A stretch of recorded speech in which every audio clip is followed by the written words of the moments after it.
how posture, body alignment, posture affects your ability to like sustain a long note or something.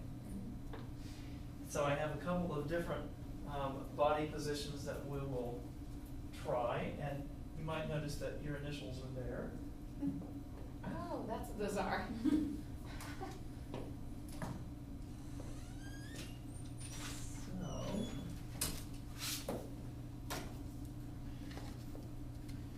So two things we'll talk about. Number one, of course, is this, and the other one is this thing called the SZ ratio.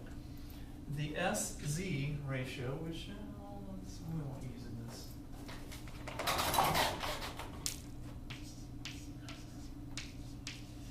It's a real fancy way to talk about, you have someone take a nice full breath,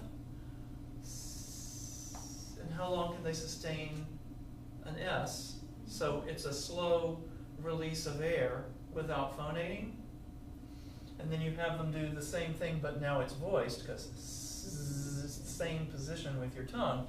So the vocal tract is the same, but now you're voicing, and you're comparing how close are their ability to just do the respiratory task, and then do the respiratory and the phonatory task. Because when we sing, of course, it's very different than, I've had students who struggled with running out of breath on phrases who could do an S for 40 seconds, They were athletic and so on, but the minute you asked them to sing, it wasn't nearly as efficient, okay? So I thought we would try that today as well. So we'll get your SZ ratio, and that'll be our little warm-up for the other task, okay? So that one we can do all together, okay? So, and this is a test that's used, speech pathologists and so on will use this.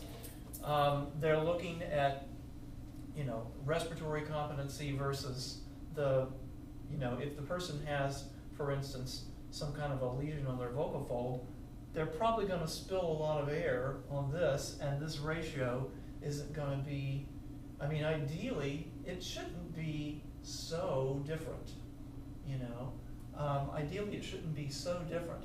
But if you notice that the voicing one is way lower, that is a flag that, okay, something's going on, whether it's habits or there's something on their, vocal folds or whatever, okay?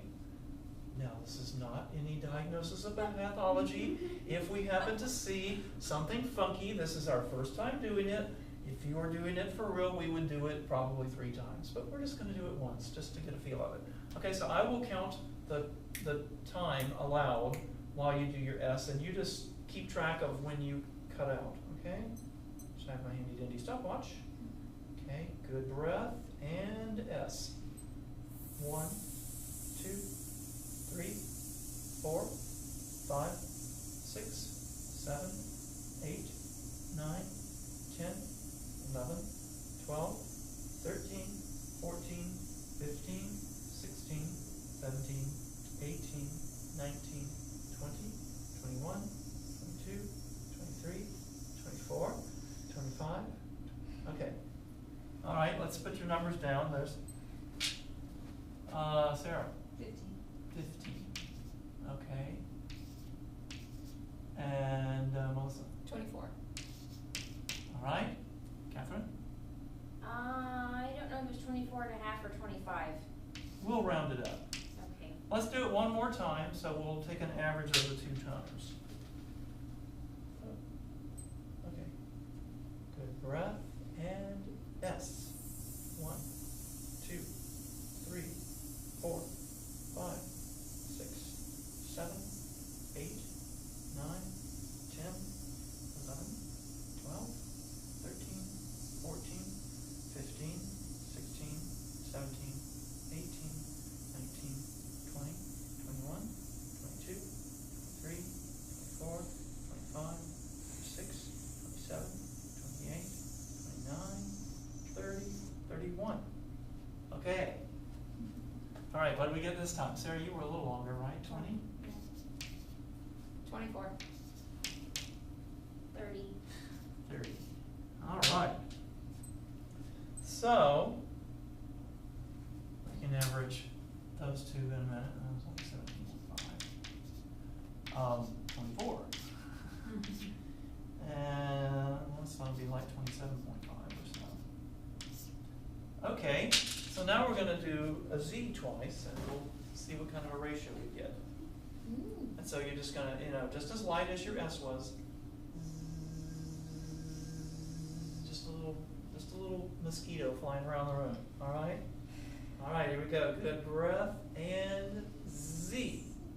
1, 2, 3, 4, 5, 6, 7, 8, 9, 10, 11, 12, 13, 14, 15, 16, 17, 18, 19, 20, 21, 22, 23, 24, 25, 26.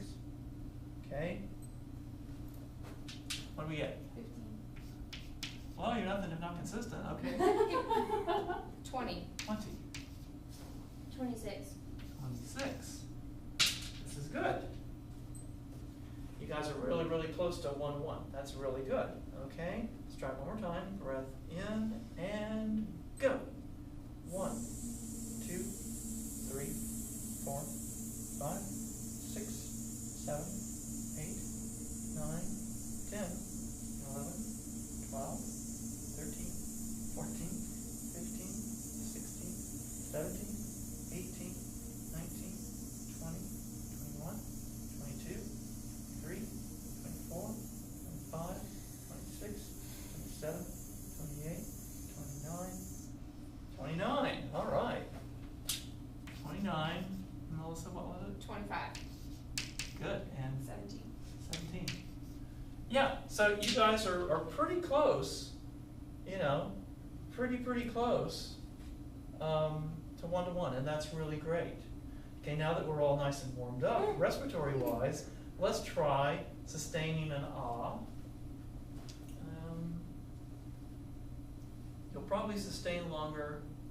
Well, and another thing to think about when you do, if you're like testing people, is what register do you have them do it in? Because I bet you, if I had you all do it in chest voice, and then we do it up in head, we would get a different number. You want to try it? Let's see. Okay, let's do the chest voice one first.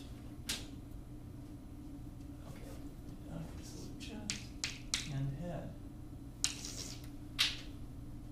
Oh my gosh, it's still running. All right, so keep count. We're doing this chest voice ah, and I would suggest sing fairly loud. Okay? Breath in and ah.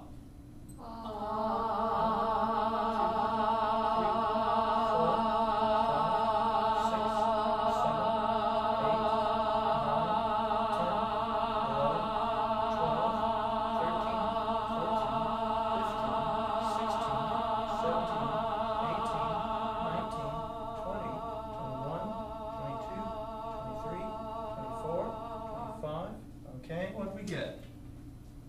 25, right, Cameron? Okay. 19. 17. Oh, you have a passenger. You're allowed. Who says, number one, you can't breathe that deep, and number two, I want oxygen too. My wife sang a recital when she was, 6 months pregnant with Adam, and she took a couple of extra breaths in some things, but it basically was a really good recital, but she said it was terrifying because her nerves got going, and it was like, why am I doing this? And I'm 8.5 months pregnant. It's Yeah. really hard to get a breath these days. Oh my goodness. Okay, all right, so now we're going to do it like head voice, okay? Let's try it. So register, is going to have a big impact on how long can you sustain the phrase. I bet all of you are going to have shorter on head than you did on chest. Think about it from a biomechanical standpoint. When you're singing in chest voice, your TA muscle is more active, and you're probably going to get a little more well, you're gonna definitely get, you know, the contact of your vocal folds is over a broader area. And so generally that's gonna mean you're not gonna have much air leaking out. Mm-hmm. Okay? All right, so let's try it. Breath in, here's the note. 1, breath in, and go. 1, 2, 3, 4, 5, 6, 7, 8, 9, 10, 11, 12, 13, 14, 15, 16, 17. Okay? What do we get? 16. 17. 12. Whoa. I know. Well, we definitely saw a difference between registers. Mm-hmm. And it was less in head than it was in chest. So I'm not full of hot air. You guys, however, have a lot of hot air because you were able to hold a nice long note. Yeah, generally I can do the S. If I've practiced it, I can get my S up to like 45 or so seconds. You know, well, I mean, I run and swim and stuff. So, but my Z, I'm not as efficient as I would like to be. And doing this, let's see, we did an experiment 2 years ago. I think I did like 20 seconds on an ah, and it was like really loud, you know, because that's one of the tricks of doing this, is like, because when you're really loud, you're also more adducted generally, you know, and you've got higher breath pressure and everything. Okay, so now, you're welcome to, if you want to sit out one of these, lying down, okay, and you know, so like lying down, like book under your head, flat on the floor, on your back, and then we'll do it sitting, where you just, like this, okay, and then standing, and then if anybody wants to be adventurous and try it on the balance board and see if there's any change, we can do that. All right, so go ahead and lie on down. I just want to make sure the camera's doing its thing. Let's see. This is not going to show, is it? Oh, too much hair. Okay. I don't need a book, I got my hair. Okay, so we're going to be doing that ah again. So it might be. Oh, there it goes. Nice. Yeah, bend your knees and put your feet flat on the floor. Yeah. This is a very dignified job. Okay, in deference to your position, let's do the chest voice. Okay, just a nice, comfortable low note. Okay, on your ah. Okay, I shall be your clock. Okay, I'm going to walk back over here. Just. All right. So, ready and go. 1, 2, 3, 4, 5, 6, 7, 8, 9, 10, 11, 12, 13, 14, 15, 16, 17, 18, 19, 20. Okay. All right, Sarah. 16. 16. Melissa? 14. And Catherine, you were 20, right? Okay, so while you're lying there, just think about it from an anatomical standpoint. When you're lying down, you don't have gravity helping keep those organs down there. Now, you know, your diaphragm descends, and instead of having gravity assisting in moving those, you're actually having to kind of work against gravity a little bit, you know, and it's an interesting thing, and I don't know if any of you have ever had somebody, you know, in a voice lesson have you lie down like this. Mm-hmm. You have to really, it really makes you think about, okay, I don't want it to just go, you know, you don't have that gravity assist on the inhalation for sure. All right, now come on up to sitting, and I will allow you the dignity of doing that without me. You want us against a wall? Yeah, if you can.